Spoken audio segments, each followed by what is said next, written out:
Car l'amour de Christ nous presse, parce que nous estimons que si un seul est mort. 2 Corinthiens 5, 14. Allons maintenant à la deuxième épître aux Corinthiens pour y trouver un message en contraste direct avec celui que nous avons vu dans les précédents audios dans le livre d'Ézéchiel. Le Seigneur a projeté sa lumière, nous faisant descendre à la place où nous ne pouvons que crier « Je suis trop peu de choses. Je me condamne » Job 39, 37, 42, 6. À présent, il va projeter sa lumière sur la vie qu'il désire, que nous vivions, sur sa source et son issue.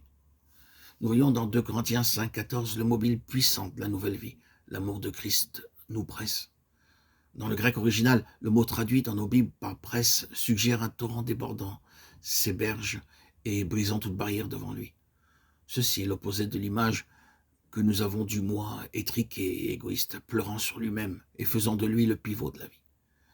Il est clair dans ce passage que ce n'est pas notre amour pour Christ, mais l'amour même de Christ qui nous presse. L'amour qui était dans le cœur de Dieu quand Dieu a tant aimé le monde qu'il a donné son Fils unique. Jean 3, 16. Sans Jésus, comment devait être le ciel? Qu'est-ce que les anges ont dû penser, voyant le Fils unique du Père marcher sur cette terre en forme d'homme, acceptant les limitations de notre humanité, suivant pas à pas le chemin d'humiliation, se livrant lui-même entre les mains des créatures qu'il avait faites, restant impuissant dans ses mains, et permettant qu'il l'emmène et le cloue sur l'infâme croix. Oh, quel amour il y avait dans le cœur du Père pour livrer son Fils pour vous et pour moi. Quel amour il y avait dans le cœur du Fils pour quitter son foyer et venir dans ce pauvre monde.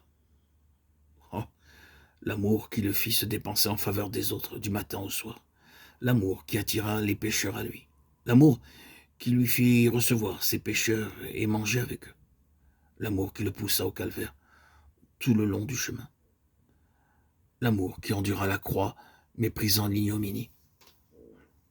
Notre amour s'effondre à tout égard.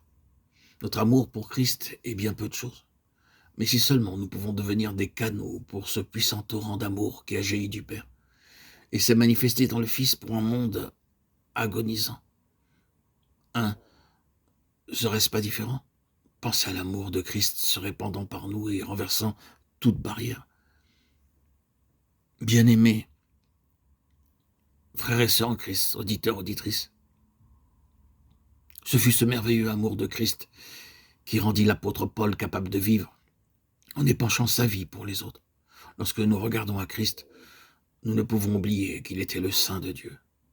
Mais quand nous pensons à l'apôtre Paul, lui qui s'appelait le premier des pécheurs, nous voyons comment l'amour de Christ peut donner pouvoir, même au premier des pécheurs. Il est impossible de susciter en nous cet amour.